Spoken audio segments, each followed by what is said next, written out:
George Zimmerman was the one who faced charges in Florida, but it seemed to many people that Trayvon Martin was the one put on trial. The defense tried to define Trayvon Martin in a certain way.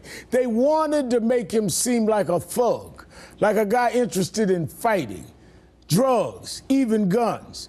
And for all the talk we've heard in this country about this case, most Americans don't know Trayvon at all. We're back with Trayvon's parents and their family attorney.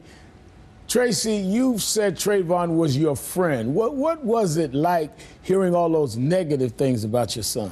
That was very disheartening, Reverend, because the Trayvon that we know and love was not what they were portraying him to be.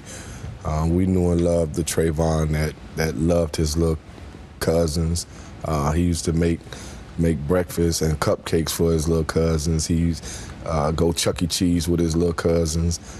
Anything that dealt with younger kids, he was that person to be around them. He was, I like to call him my best friend because he saved my life. And that's something that I refuse to let anyone take away from me, trying to sort of stain his life. He was a kid of kids. He was my son, man, and he's sadly missed. You say he was your son. I remember, Sabrina, when the president of the United States talked about if he had a son. Watch this. You know, if I had a son, he'd look like Trayvon. And, you know, I think they are right to expect that all of us as Americans are going to take this with the seriousness it deserves, and that we're going to get to the bottom of exactly what happened. And getting to the bottom of what happened is why the call has went out to the Justice Department to investigate, and this Trayvon Martin amendment is to really make sure it doesn't happen again. I know this is the work of the foundation. I know this is Saturday. We're all at 100 locations around the country pleading for some change, policy, not Republican or Democrat, everybody. Sabrina, what is your hope that could come out of Saturday and come out of the foundation's work on this Tracy Martin amendment?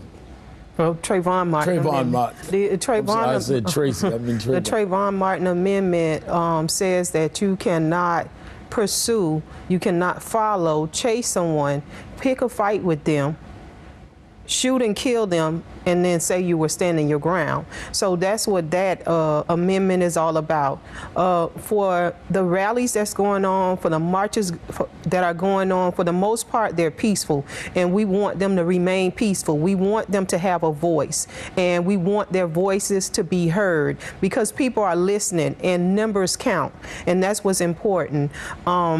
But no violence. Don't come if you can't control yourself. You have to be able to control yourself. You have to be able to know what to say and when to say it. You have to be able to organize yourself within your own state or within your own city. And that's what we are promoting. That's what we are supporting. We're not supporting anything that is not of a positive image. And you're appealing to government for change, because I saw one newscast say that you were calling the president out, and I said, no, I think she was responding to a question.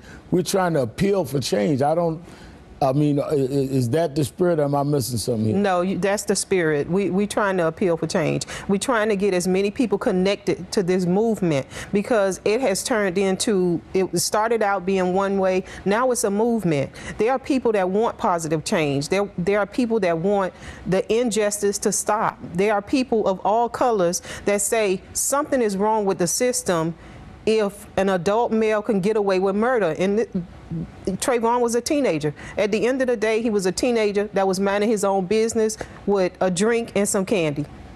Reverend Sharpton, from the time when we called you almost 17 months ago, we were asking for justice for Trayvon, and we're still seeking that. But the conversation has evolved.